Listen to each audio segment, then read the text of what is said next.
ठीक है ना। चलो ये अज्यूम करते हैं कि आवाज़ आ रही है। कल हम लोग क्या शुरू किया था? लास्ट क्लास में हम लोग ने बौद्ध धर्म को शुरू किया था।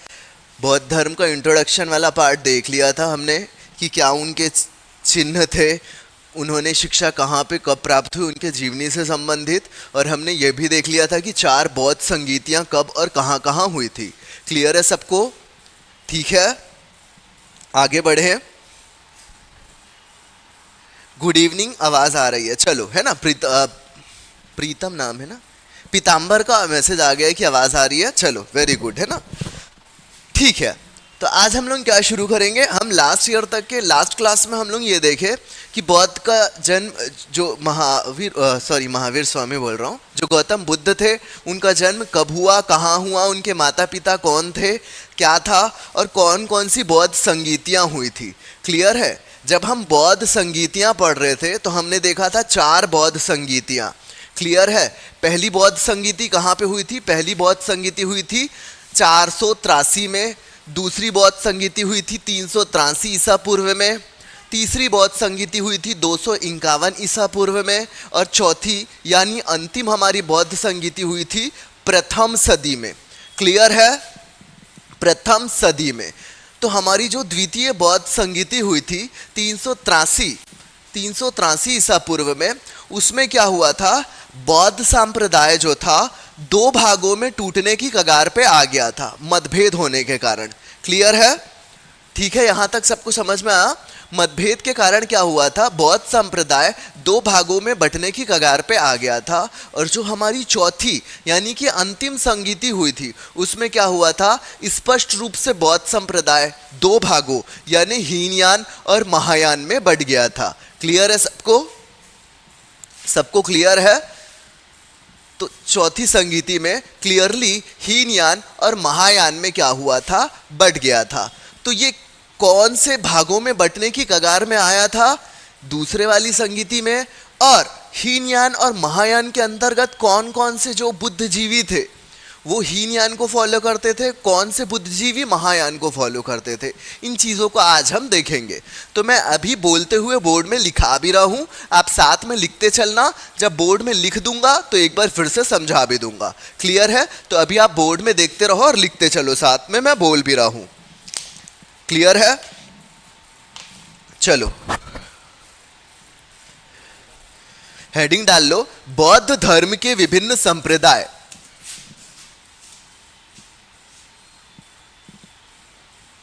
बौद्ध धर्म के विभिन्न संप्रदाय।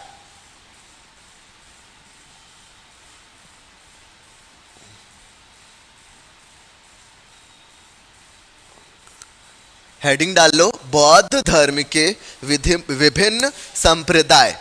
ठीक है? अब बौद्ध धर्म के विभिन्न संप्रदाय में हम केवल हीनयान और महायान को नहीं पढ़ेंगे। ठीक है? केवल हीनयान और महायान को नहीं पढ़ेंगे, हम इसको ऐसे पढ़ेंगे। आप इस चीज को एकदम गौर से सुनना, है ना। इस चीज को एकदम गौर से सुनना और फिर लिखना। पहला है महासंधिक और दूसरा स्थिरवाद। ठीक है? महासंधिर और दूसरा स्थिरवाद। ठीक है? मैं फिर से बोल रहा हूं और बोर्ड में लिखा भी रहा हूं। तो आप पहले वाला अब लाइन से नंबरिंग डाल के लिखते जाना, जहां मैं बोलूंगा उसको वैसा ही। जो मेरी आवाज सुन के लिख रहे हैं, मैं आराम से समझाऊंगा, घबराना मत। क्लियर है? सबसे पहले लिखो महासंधिक। सबसे पहले लिखो महासंधिक। महासंधिक। महासंधिक। ठीक है? यह बौद्ध धर्म का एक संप्रदाय है।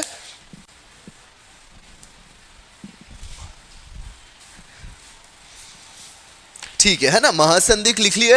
ये बौद्ध धर्म का एक संप्रदाय है। अभी हम क्या कर रहे हैं? बौद्ध धर्म के विभिन्न संप्रदायों को लाइन से पढ़ रहे हैं। अभी आप सबसे पहले लिखो महासंधिक। महासंधिक के अंदर अब आप लिखते जाना, इसका प्रधान केंद्र मगध था। इसका इसको आराम से लिखना, नहीं तो बौद्ध धर्म में हम हमेशा क्या करते हैं, केवल हीनयान और महायान को पढ़ते हैं, इससे परे कोई सा भी क्वेश्चन आगे पीछे होता है तो कंफ्यूज हो जाते हैं, है ना। इसलिए इन सारे पॉइंट्स को अच्छे से लिखना। चलो सबसे पहले लिखो महासंधिक पहला, और उसके अंदर पॉइंट लिख के डालना, इसका प्रधान केंद्र क्या था, मगध था। क्लियर है, इसका प्रधान केंद्र मगध था, और यही संप्रदाय आगे चल के क्या हुआ था, महायान हुआ था। ठीक है, यही संप्रदाय आगे चल के क्या हुआ था, महायान हुआ था। ये डायरेक्ट महायान नहीं था, पहले इसके पहले में क्या था, महासंधिक था, उसके बाद स्थविरवाद, है ना। पहले महासंधिक था फिर स्थविरवाद, महासंधिक था फिर स्थविरवाद, है ना। अभी महासंधिक में ही लिखना, इसका प्रधान केंद्र मगध था और यही आगे चल के ना महायान बनेगा। क्लियर है, इसको याद रखना, यही आगे चल के महायान बनेगा। इनका मानना यह था कि प्रत्येक व्यक्ति क्या था, बुद्धत्व प्राप्त कर सकता है, प्रत्येक व्यक्ति बुद्धत्व प्राप्त कर सकता है। इनका मानना था, मैं बोर्ड में लिखाते हुए चल रहा हूं इसलिए टाइम लग रहा है, साथ में लेके चलते जाना, जो बोर्ड देख के लिख रहे हैं वो भी। ठीक है, इनके अनुसार प्रत्येक व्यक्ति को बुद्धत्व प्राप्त कर सकता था, और इनका यह भी मानना था कि हर व्यक्ति अपने विकास के साथ साथ, अपने उत्थान के साथ साथ दूसरे का उत्थान भी कर सकता है। ठीक है, स्वयं के उत्थान के साथ सभी का उत्थान कर सकता है, स्वयं के उत्थान के साथ सभी का उत्थान कर सकता है।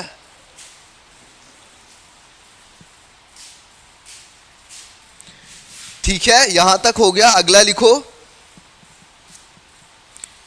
इनके उपसंप्रदाय भी थे। ठीक है, इनके उपसंप्रदाय भी हुए, इनके उपसंप्रदाय भी हुए, उपसंप्रदाय भी हुए, इनके उपसंप्रदाय भी हुए। जैसे सापेक्षवाद जिनको मांगते थे, हम जानते थे सापेक्षवाद, शून्यवाद। ठीक है, अब यहां के विद्वान कौन कौन से थे इस धर्म के, वो याद रखना है ना। ठीक है, विद्वान लिख लो। महासंधिक जो था बौद्ध धर्म का, उसमें बहुत से विद्वान हुए थे। ठीक है, सबसे पहले कौन से थे, नागार्जुन। नागार्जुन, नागार्जुन का नाम आपको बार बार मिलेगा, नागार्जुन के बारे में आप चीजें ध्यान में रखना। नागार्जुन ये वही है जिनसे हमने क्या पढ़ा था, हमने एक वो वाला संवाद पढ़ा था।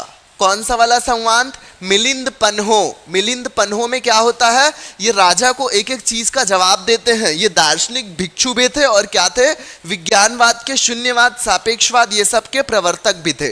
तो नागार्जुन का याद रखना। चलो आगे लिखो, आर्यदेव। नागार्जुन के बाद कॉमा लगा के लिखना, आर्यदेव, कॉमा लगा के लिखना, शांतिदेव,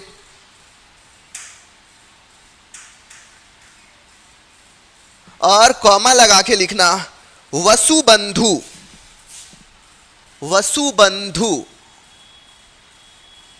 याद रखना, महासंधिक में वसुबंधु आए हैं, और स्थविरवाद जब हम पढ़ेंगे तो वहां पे वसुमित्र आएंगे, है ना। वसुबंधु और वसुमित्र अलग अलग, याद रखना उस चीज को। चलो अब लिख लो आप स्थविरवाद। स्थविरवाद, स्थविरवाद, दूसरा लिखो स्थविरवाद। स्थविरवाद, दूसरा लिखो आप स्थविरवाद। स्थविरवाद, पहला क्या था, महासंधिक। बौद्ध संप्रदाय का पहला वाला हम महासंधिक पढ़े, दूसरा अब हम पढ़ रहे हैं स्थविरवाद। ऐसे हम चार ही पढ़ेंगे, थोड़ा सा कंसंट्रेशन बना के रखो, आराम से ये भी खत्म होगा और बहुत अच्छे से समझ में आएगा। क्लियर है, चलो स्थविरवाद लिखो। इसके अंदर लिखो,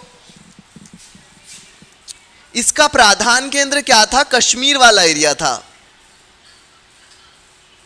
इसका प्रधान केंद्र कश्मीर वाला एरिया था।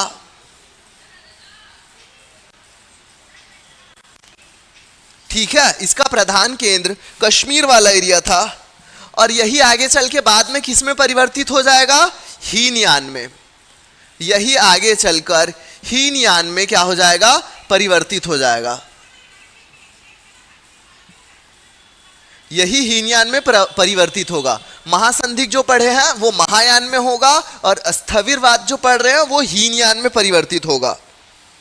अब इनका क्या मानना था, स्थविरवाद वाले लोगों का, उनका यह मानना था कि बुद्धत्व की प्राप्ति हर कोई नहीं कर सकता, बुद्धत्व की प्राप्ति, निर्वाण का मार्ग हर किसी के लिए नहीं है। ये क्या थे, कट्टर किस्म के थे। जैसे हमने श्वेतांबर और दिगंबर पढ़ा था ना जैन संप्रदाय में, श्वेतांबर क्या थे, उनका कहना था स्त्री पुरुष सभी को क्या है, मोक्ष प्राप्त हो सकता है, और दिगंबर क्या मानते थे कि पुरुषों को ही होगा ये वो।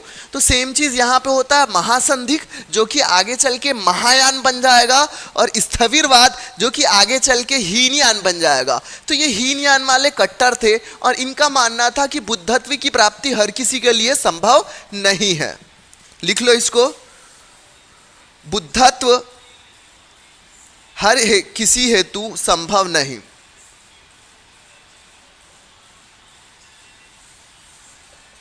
बुद्धत्व हर किसी के लिए संभव नहीं। क्लियर है? चलो इसमें लिखो, इसमें फिर से दो संप्रदाय बन जाएंगे, फिर से इसमें दो संप्रदाय बन जाएंगे, बस आपको नाम याद रखना है। अब वो कौन से संप्रदाय रहेंगे, पहला रहेगा स्वतांत्रिक और दूसरा रहेगा वैभाषिक। स्वतांत्रिक और दूसरा रहेगा वैभाषिक, स्वतांत्रिक और दूसरा रहेगा वैभाषिक, स्वतांत्रिक और वैभाषिक। अगर समझ में नहीं आ रहा है तो घबराओ मत, मैं फिर से रिपीट करूंगा इसको। अब इसके विद्वान लिख लो, विद्वान इसमें लिख लो, कौन कौन से विद्वान हुए हैं हीनयान शाखा में। हीनयान शाखा के विद्वानों का नाम लिख लो, बुद्धदेव, वसुमित्र, बुद्धदेव कौमा वसुमित्र कौमा यशोमती। अभी सिर्फ लिखते चलो, मैं आराम से समझाऊंगा, घबराना मत। बौद्ध वाले को एकदम रट के चलना, ये एग्जाम में आएगा ही, है ना। अब तीसरा डाल लो, तीसरा लिखो वज्रयान शाखा, वज्रयान शाखा, वज्रयान शाखा। अभी सिर्फ लिखते चलो, मैं समझाऊंगा। वज्रयान शाखा। द्रौपदी आजकल कोई मैसेज नहीं आ रहा है तुम्हारा, द्रौपदी ग्रुप में हो तो मैसेज कर दिया करो, ठीक है। चलो, इसका केंद्र था बिहार और बंगाल, ठीक है। ये जो वज्रयान शाखा थी इसका केंद्र बिहार और बंगाल था, ठीक है, वज्रयान शाखा। और ये याद रखना, महायान की ही एक शाखा थी जो थोड़ा सा अपने आप को अलग कर ली थी और ये वज्रयान शाखा बन गई थी। और ये वज्रयान शाखा की एक विशेषता ये थी, ये क्या करती थी, तंत्र मंत्र में भी विश्वास करती थी। क्या करती थी, तंत्र मंत्र में भी विश्वास करती थी। और क्या करती थी, इसी वजह से ये क्या हो गई थी, महायान से थोड़ा सा अलग होकर अपना नया बना लिया था वज्रयान। क्लियर है? चलो इसमें अंदर और लिखना, बौद्ध धर्म की महायान शाखा का तांत्रिक समुदाय था। बौद्ध धर्म की महायान शाखा का तांत्रिक समुदाय, महायान शाखा का तांत्रिक समुदाय, तांत्रिक समुदाय, ठीक है। बौद्ध की महायान शाखा का ये तांत्रिक समुदाय था। क्लियर है? कौन सा समुदाय था, तांत्रिक समुदाय था, ठीक है। और क्या करते थे, इनका एक ये था कि लोग हर किसी में बुद्ध की पूजा करते थे, बुद्ध को मानते थे, भगवान गौतम बुद्ध जी थे, उनसे रिलेटेड चीज़ों को फॉलो करते थे। लेकिन ये जो वज्रयान वाले थे ये क्या करते थे, गौतम बुद्ध की पत्नी के रूप में तारा को महत्व देते थे। मतलब ये तारा की पूजा करते थे गौतम बुद्ध की पत्नी के रूप में। क्लियर है? इसको स्टेटमेंट के फॉर्म में लिखो जल्दी से, बुद्ध की पत्नी के रूप में तारा का महत्व, बुद्ध की पत्नी के रूप में तारा का महत्व, बुद्ध के पत्नी के रूप में तारा का महत्व, ठीक है। बुद्ध की पत्नी के रूप में तारा का महत्व, बुद्ध की पत्नी के रूप में तारा का महत्व। क्लियर है? चलो चौथा लिखो, काल चक्रायन, काल चक्रायन या काल चक्रयान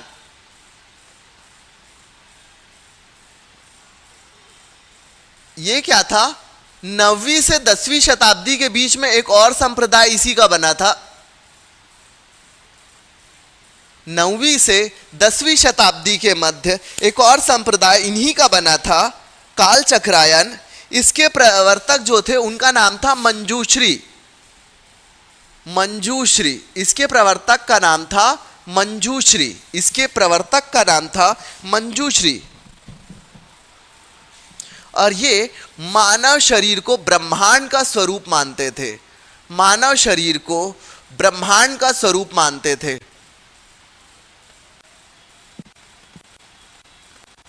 स्वरूप मानते थे।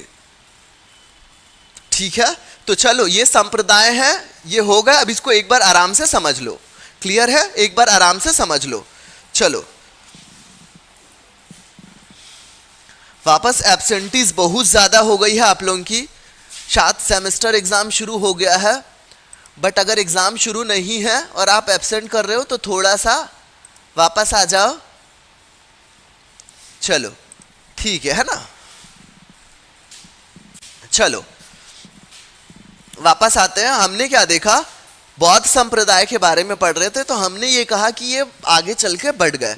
तो ये हमने सिर्फ क्या पढ़ा था? अभी तक इन जनरल हम पढ़ते हैं हीनयान और महायान, बट एक्चुअली क्या था? ये उसके पहले, हीनयान और महायान में स्पष्ट रूप से विभाजित होने के पहले ही, यानी कि दूसरे जो संगीति हुई थी उसमें ये क्या हो गए थे? थोड़ा सा बढ़ गए थे, और वो थे महासंधिक और स्थविरवाद।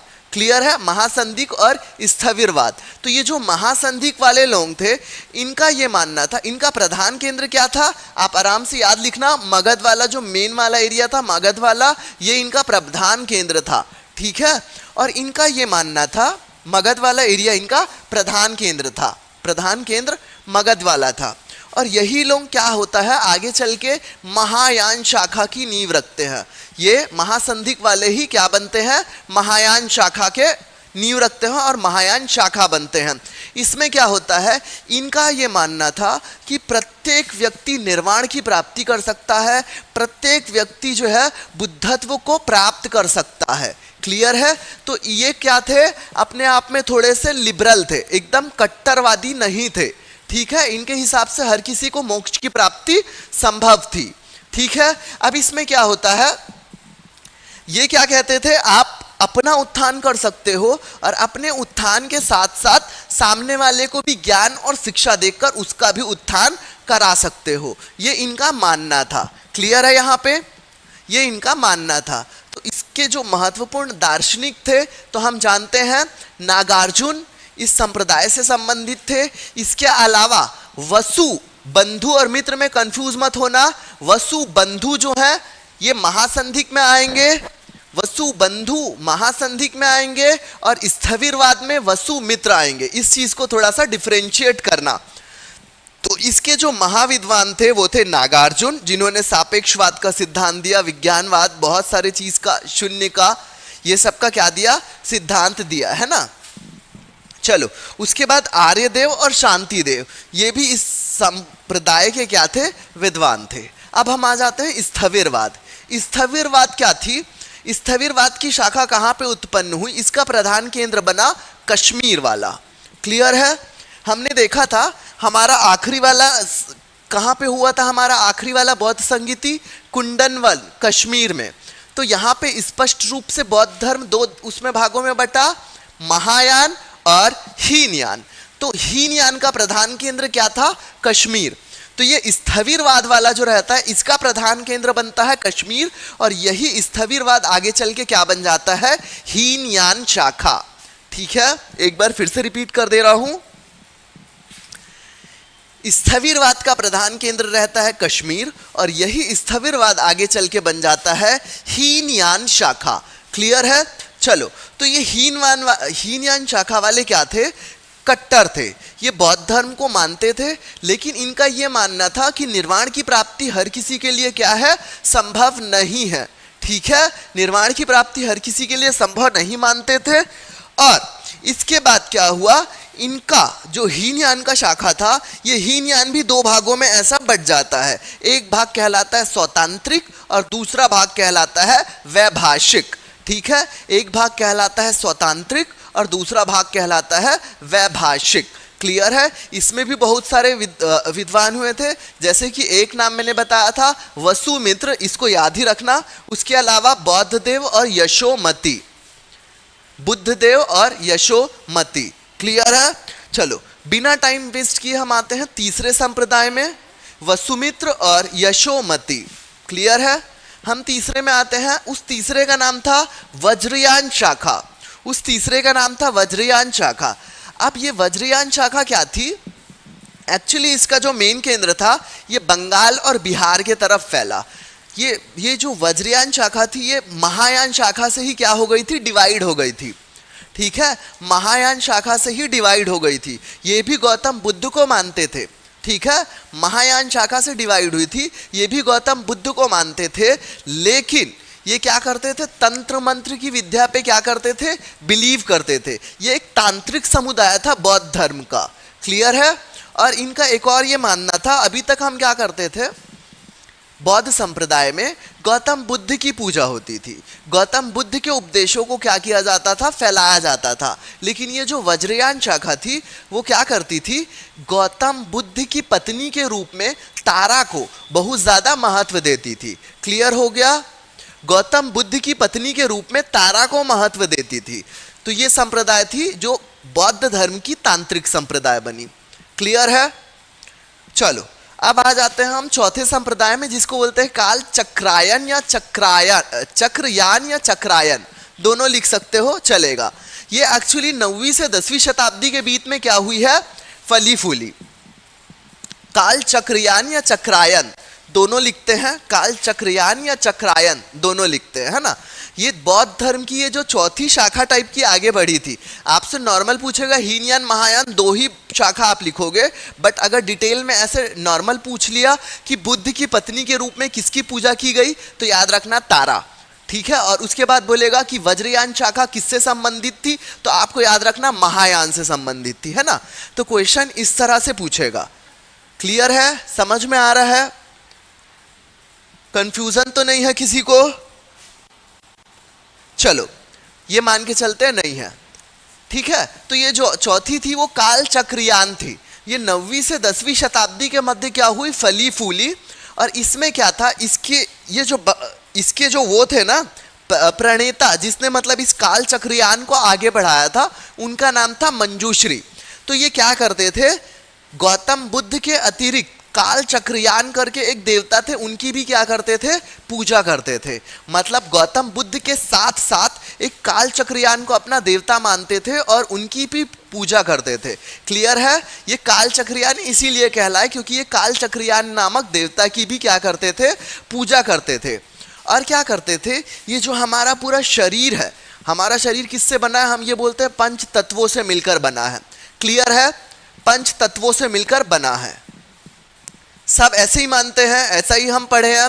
तो ये वाली जो शाखा थी ना काल चक्रयान, ये यही कहती थी कि मानव शरीर को ब्रह्मांड का प्रतीक मानती थी। क्लियर है? मानव शरीर को क्या मानती थी? ब्रह्मांड का प्रतीक मानती थी, ये काल चक्रयान वाला। तो बौद्ध धर्म में ये वाली चीजें आपको नहीं पता थी, और अगर अब पता चल गई है तो इसको आप नोट करके लिखना। ठीक है, कभी पेपर टफ आया और इधर इधर के क्वेश्चन पूछ दिया तो आपसे बनने चाहिए। क्लियर है सबको? सबको क्लियर है?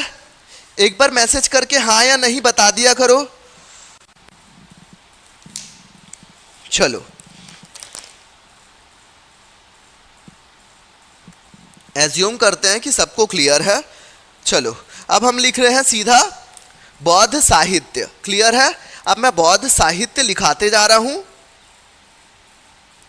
अब मैं बौद्ध साहित्य लिखाते जा रहा हूं, आप लोग आराम से क्या करना, उसको नोट करते जाना। और उसको साहित्य में ऐसा बहुत कुछ ऐसे समझने वाली चीज़ नहीं है, आपको लिखना ही है। जैसे वसुबंधु की रचना का नाम क्या है, इनकी रचना का नाम क्या है, इनकी रचना का नाम क्या है, उसको आपको एज इट इज़ लिखना है। क्लियर है? और कल मैंने आपको बोला था विनय पिटक, सुत्त पिटक, अभिधम्म पिटक के अंदर क्या चीज़ें हैं उसको मैं लिखाऊंगा, तो उसको भी आप अभी लिख लो। क्लियर है? इसके बाद हम क्या करेंगे, बौद्ध धर्म के पतन के कारण को जानेंगे और उसके बाद महत्वपूर्ण स्मरणीय तथ्यों को देखेंगे और यहाँ पे हमारा बौद्ध धर्म, बौद्ध साहित्य पूरा खत्म हो जाएगा और कल से हम शुरू करेंगे गुप्त काल। क्लियर है सभी को? तो जिसको स्क्रीनशॉट करना है कर लो, मैं आगे बौद्ध साहित्य लिखाऊंगा।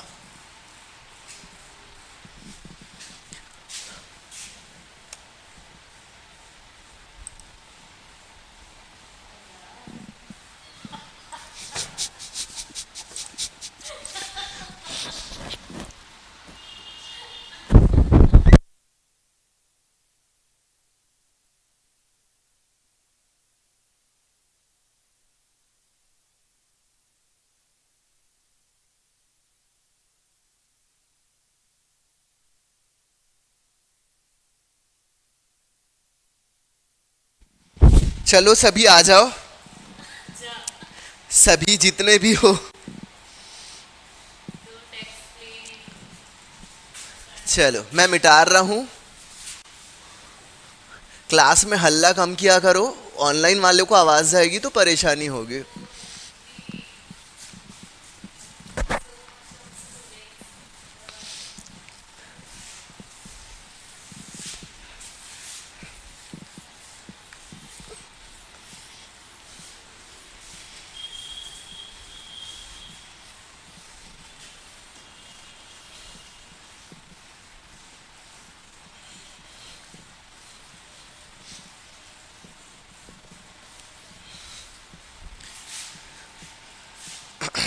चलो लिखो बौद्ध साहित्य।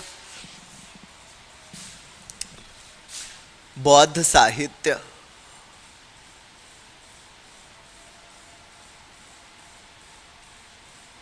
बौद्ध साहित्य में हम दो चीज पढ़ेंगे, एक पिटक साहित्य और एक पिटकोत्तर। पिटक साहित्य और दूसरा पिटकोत्तर, ठीक है? और दूसरा पिटकोत्तर। पिटक साहित्य और दूसरा हम क्या पढ़ेंगे, पिटकोत्तर साहित्य पढ़ेंगे। क्लियर है? चलो सबसे पहले लिखो सुत्त पिटक, दूसरा विनय पिटक और तीसरा अभिधम्म पिटक। अभिधम्म पिटक, सुत्त पिटक, विनय पिटक और अभिधम्म पिटक। क्लियर है? अब सुत्त पिटक में क्या क्या आता है? दुर्ग निकाय, अंग्युत्तर निकाय,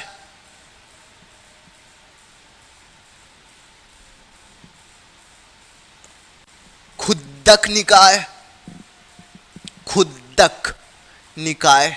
ये सारी चीजें धर्म से संबंधित पुस्तक है जो किस में आएंगी? सुत्त पिटक में आएंगी। ठीक है? विनय पिटक में क्या आएगा?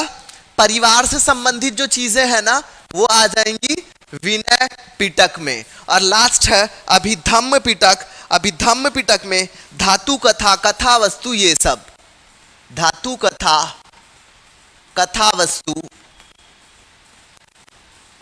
ये चीजों को हम क्या करते हैं इसके अंदर में पढ़ेंगे। फिर उसके बाद दूसरा क्या है? पिटकोत्तर निकाय। वो था पिटक में पिटकोत्तर निकाय। एक बार फिर से बोलूंगा, जिसको समझ में नहीं आया फिर से रिपीट करूंगा तो उस समय शायद आ जाए। ठीक है? पिटकोत्तर निकाय में हम पढ़ते हैं दीपवंश, महावंश, दीपवंश, महावंश। और उसके साथ में हमने जो देखा था दार्शनिक नागार्जुन और राजा के बीच में जो होता है, मिनांडर के बीच में जो कन्वर्सेशन होती है, मिलिंद पन्हो, ये सबको हम किस में लेते हैं? पिटकोत्तर निकाय में। पिटकोत्तर निकाय में मिलिंद पन्हो,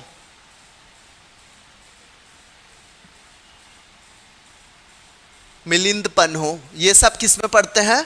पिटकोत्तर निकाय में। तो ये था पिटक और पिटकोत्तर। लेकिन उसके अलावा जो बौद्ध साहित्य वाला काल रहा है, इस काल में बहुत सी रचनाएं लिखी गई है जिनका आपको नाम एज इट इज रटा होना चाहिए। ठीक है? चलो सबसे पहले लिखो अश्वघोष। अश्वघोष इनकी रचनाओं को लिखो। अश्वघोष, इनकी रचनाओं को लिखो। सबसे पहले लिखो अश्वघोष। अश्वघोष की रचनाएं, अश्वघोष, ये रचनाएं आप रट लेना। अश्वघोष का एग्जाम में बहुत बार आ चुका है, ठीक है। अश्वघोष का लिखो। बुद्धचरित, बुद्धचरित, सारीपुत्र प्रकरण,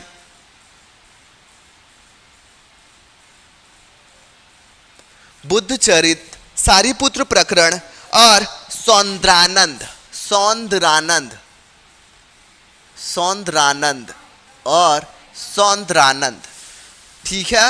ये हो गया अश्वघोष का। तुरंत दूसरा लिखो, तुरंत दूसरा लिखो नागार्जुन। नागार्जुन दार्शनिक जो है नागार्जुन, उनकी रचना लिखो। याद रखना इन्होंने सापेक्षवाद का सिद्धांत दिया था, वो भी आ सकता है, लेकिन यहां पे सापेक्षवाद का नहीं लिखा रहा हूं क्योंकि उसको मैं पहले लिखा चुका हूं, ठीक है। सहस्त्रिका, आर्यदेव, सहस्त्रिका, आर्यदेव, ये इसमें आपको एज इट इज रटना है, इसमें आपकी हेल्प थोड़ी सी नहीं कर सकते क्योंकि ये रटना ही है। आर्यदेव की रचना है सतः सुतिक। एक नागार्जुन ने जो आर्यदेव की रचना भी की है, और आर्यदेव एक व्यक्ति का भी नाम है जो तीसरे नंबर में मैं लिखा हूं आर्यदेव। इनकी रचना का नाम है सतुः सतिका, सतुः सतिका, सतुः सतिका, सतुः सतिका, ठीक है। चलो और लिखो वसुबंधु, वसुबंधु, वसुबंधु, इनकी रचना का नाम है अभिधर्मको। वसुबंधु, इनकी रचना का नाम है अभिधर्मको, ठीक है। बाकी इसका और ज्यादा मत लिखो, इतना इनाफ है। देख लेता हूं किसी का मैसेज तो नहीं आया है, ठीक है, इतना इनाफ है। चलो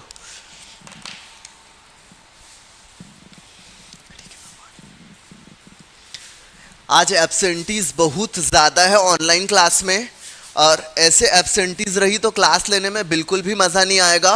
और अगर वाकई में इतनी ही स्ट्रेंथ रही ऑनलाइन में तो मैं ऑनलाइन वाली क्लास को अभी 10-15 मिनट से ज़्यादा नहीं लूँगा, मैं बंद कर दूंगा। जो ऑफलाइन में बैठे हैं सिर्फ उन्हीं को पढ़ाऊँगा, ठीक है। ऑनलाइन का फिर आप नेक्स्ट क्लास में जुड़ना। अगर ये ऑनलाइन प्लेटफॉर्म आपके लिए बना है और ऐसे एब्सेंट रहोगे तो फिर तो मज़ा नहीं आएगा ना। और ये बात वो बंदा सुन रहा है जो जुड़ा हुआ है ऑनलाइन, और जो जुड़े नहीं है उनको तो कोई फर्क ही नहीं पड़ता, ठीक है। तो अगर ऐसा ही रहा ना तो ऑनलाइन वाले प्लेटफॉर्म को बंद ही कर देंगे, फिर ऑफलाइन ही बैठ के जितने लोग आ रहे हैं वहीं पढ़े, है ना। ऑनलाइन की अगर सुविधा है तो पूरे लोग गायब हो जाते हैं। किसी दिन पूरी स्ट्रेंथ रहती है, किसी दिन बिल्कुल भी स्ट्रेंथ नहीं रहती है। मंडे ट्यूसडे को लोग भीड़ दिखती, फ्राइडे सैटरडे को गायब हो जाते हैं। संडे को पार्टी करना है, मतलब इतनी तो मैच्योरिटी रहनी चाहिए ना कि एक अलग तरह की योजना है। 50 कोचिंग मिल जाएंगी बाकियों के लिए, आपके लिए कितनी कोचिंग है आप खुद अपने आप से क्वेश्चन करना। वही है, जो चीज फ्री में मिलती है तो लोगों को लगता है कि ऐसी ही है, फ्री की चीजों की कदर नहीं रहती है ना। तो जो ऑनलाइन है वो अपने आस पड़ोस भाई बंधु सबको बता देना। चलो आते हैं वापस क्लास में।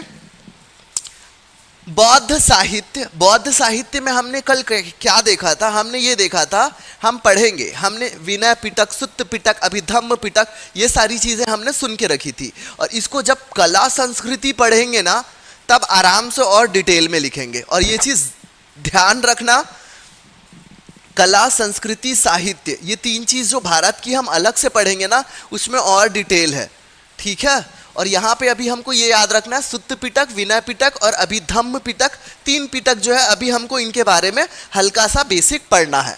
तो सुत्त पिटक के अंदर, सुत्त पिटक जितने भी निकाय हैं बौद्ध धर्म के, जैसे निकाय हैं, निकाय जैसे अंग्युत्तर निकाय, खुद्दक निकाय, दुर्ग निकाय, ये सभी निकाय किस में आते हैं? सुत्त पिटक में। क्लियर हो गया सबको?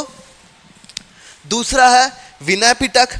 विनय पिटक में क्या है? परिवार और उससे संबंधित सारी जानकारियां आपको मिलेंगी। उसके बाद आता है अभिधम्म पिटक। अभिधम्म पिटक में आपको कथा वस्तु, ये सारी चीजें मिलेंगी। ठीक है, धातु कथा, कथा वस्तु और भी चीजें हैं। क्लियर है? अभी जितनी जरूरत है आप उतना ही लिख के चलो। ठीक है, जब दर्शन पढ़ेंगे और वो पढ़ेंगे साहित्य कला संस्कृति, उसमें डिटेल में लिखना। क्लियर है? प्री ओरिएंटेड इतना मोर देन इनफ है। तो धातु कथा और कथा वस्तु।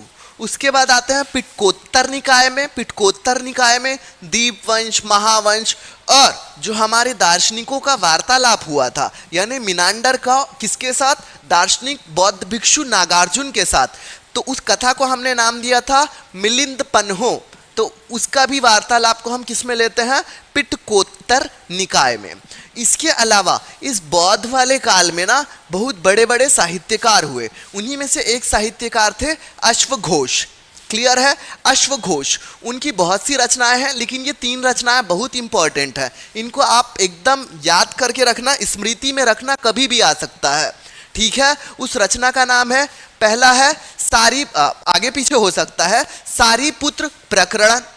प्रकरण, सारीपुत्र प्रकरण। प्रकरण बोलते हैं ना, प्रकरण बना, नकल प्रकरण बन गया है। तो सारीपुत्र प्रकरण, बुद्ध चरित और सौंद्रानंद। बुद्ध चरित, बुद्ध चरित एक रचना का नाम है जो अश्वघोष की रचना है, याद रखना। बुद्ध चरित, सारीपुत्र प्रकरण और लास्ट वाला है सौंद्रानंद। सौंद्रानंद, सौंद्रानंद ये अश्वघोष की रचना है। नागार्जुन जो है उन्होंने क्या किया है? सापेक्षवाद का सिद्धांत दिया है, बहुत से अलग अलग सिद्धांत को दिया है, विज्ञानवाद को, लेकिन उनकी रचनाएं भी है और उस रचना का नाम है सहस्त्रिका और आर्यदेव। उस रचना का नाम है सहस्त्रिका और आर्यदेव। क्लियर है? उसके बाद तीसरा लिख लो, आर्यदेव रचना का नाम है और एक आर्यदेव लेखक का भी नाम है। तो तीसरा लिखो आर्यदेव लेखक वाले, और उनकी रचना का नाम है सतुह सतिका। सतुह सतिका, सतुह सतिका। और लास्ट में हमारे आते हैं वसुबंधु। वसुबंधु की रचना का नाम है अभिधर्मको। वसुबंधु जिनकी रचना का नाम है अभिधर्मको। वसुबंधु जिनकी रचना का नाम है अभिधर्मको। क्लियर है? वसुबंधु की रचना का नाम है अभिधर्मको। क्लियर है? वसुबंधु की रचना का नाम है अभिधर्मको। क्लियर है सबको? चलो ठीक है, यहां पे साहित्य खत्म होता है। अब तुरंत आ जाते हैं बौद्ध धर्म के पतन के कारण। बौद्ध धर्म के पतन के कारण अब क्या था? बौद्ध धर्म तो बहुत जल्दी से फला फूला और आगे तक के बढ़ा, लेकिन फिर क्या हुआ कि बौद्ध धर्म धीरे धीरे धीरे धीरे विलोपित हो गया। आज भी हमारे यहाँ इंडिया में बात करें तो बौद्ध धर्म के अनुयायियों का प्रतिशत बेहद कम है। आपको भी पता है जैन धर्म, बौद्ध धर्म, ये इनका प्रतिशत बेहद कम है। तो इसका क्या कारण है? तो इसके बहुत से कारण थे। पहला सबसे बड़ा कारण ये था कि गौतम बुद्ध के बाद ऐसा प्रभावशाली व्यक्तित्व वाला कोई संचालक नहीं आया।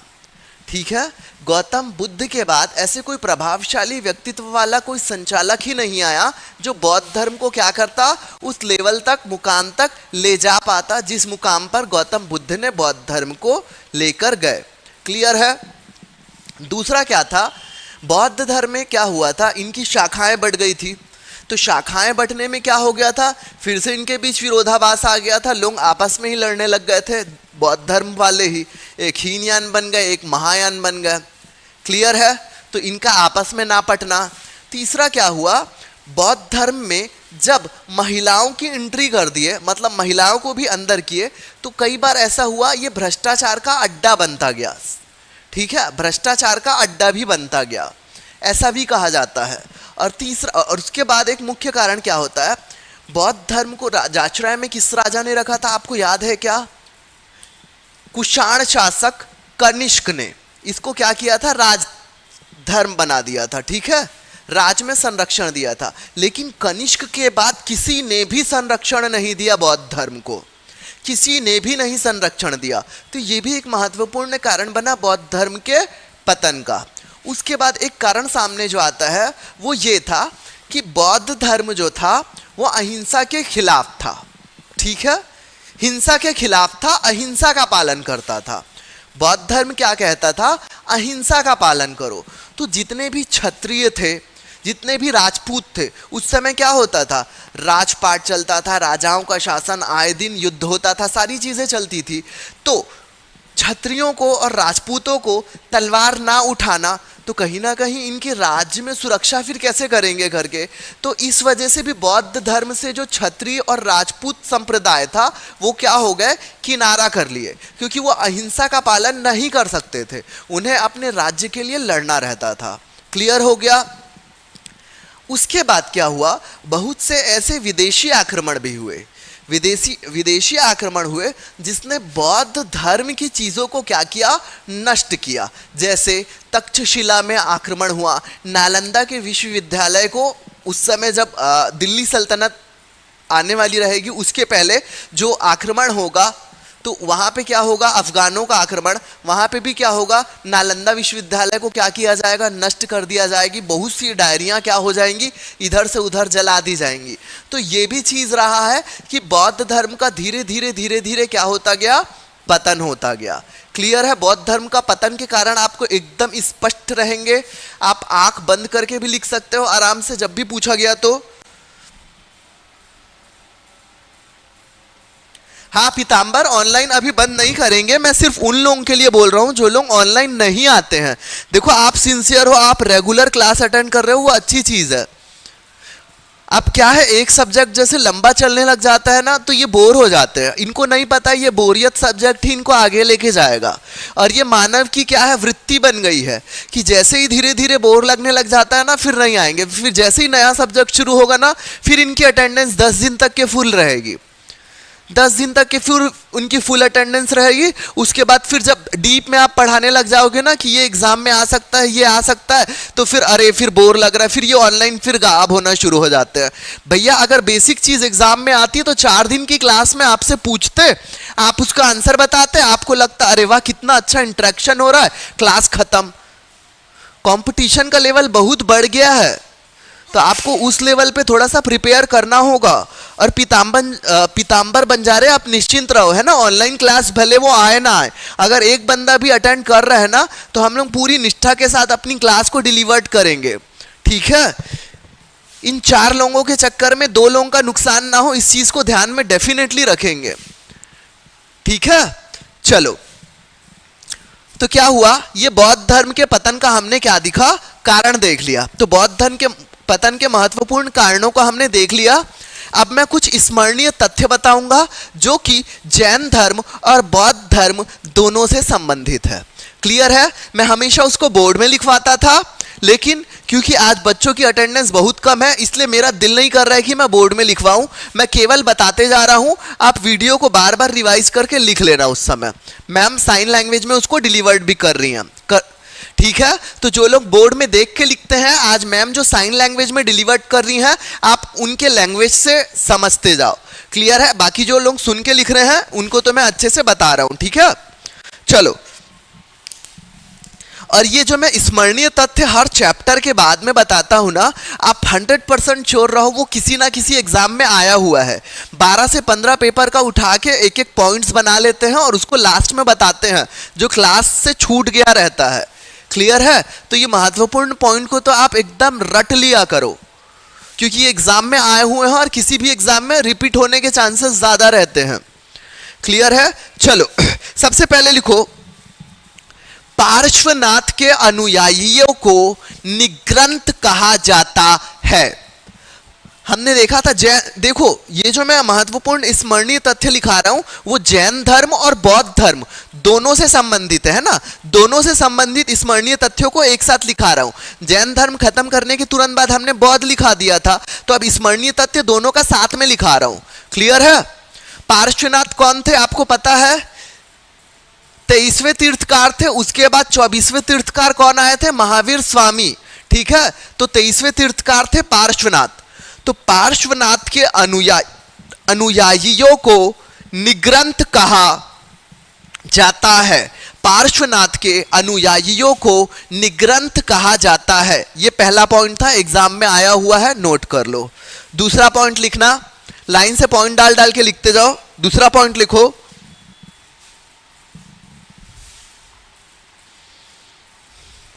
महावीर ने, दूसरा पॉइंट है, भगवान महावीर ने पार्श्वनाथ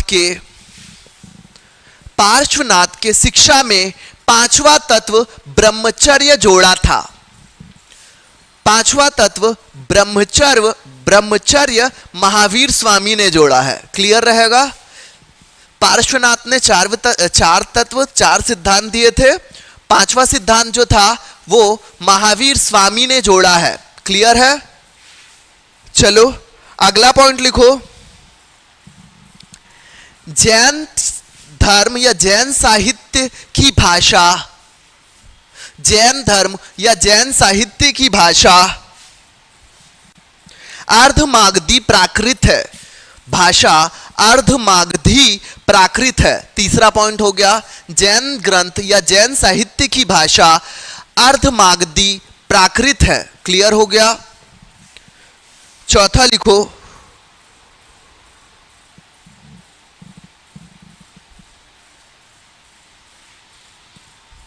बौद्ध धर्म का सबसे प्राचीन संप्रदाय, बौद्ध धर्म का सबसे प्राचीन संप्रदाय थेरवाद था। बौद्ध धर्म का सबसे प्राचीन संप्रदाय था में एक ही मात्रा थे, रस्सी के रा, थेर, वा में आ की मात्रा वा और द, थेरवाद था। क्लियर है। बौद्ध धर्म का सबसे प्राचीन संप्रदाय थेरवाद था। क्लियर है। और देख लूं कौन सा इंपॉर्टेंट है।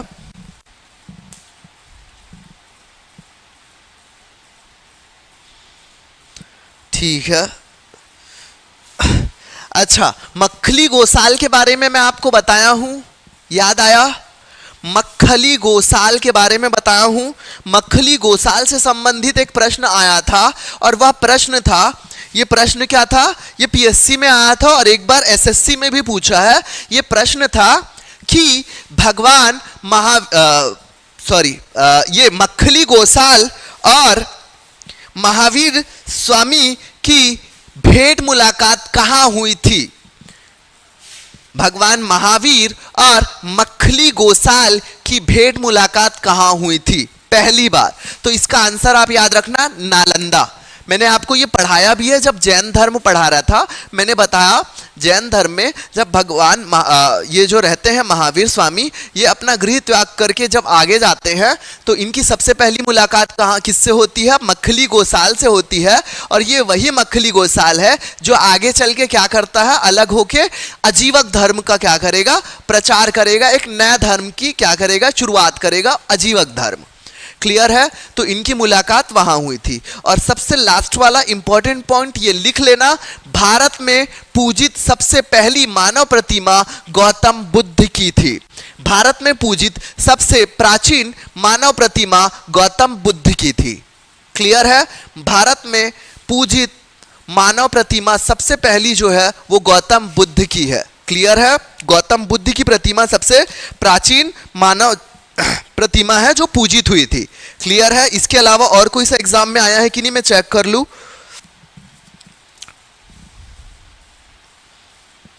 भारत में पूजित पहली मानव प्रतिमा गौतम बुद्ध की थी। ठीक है।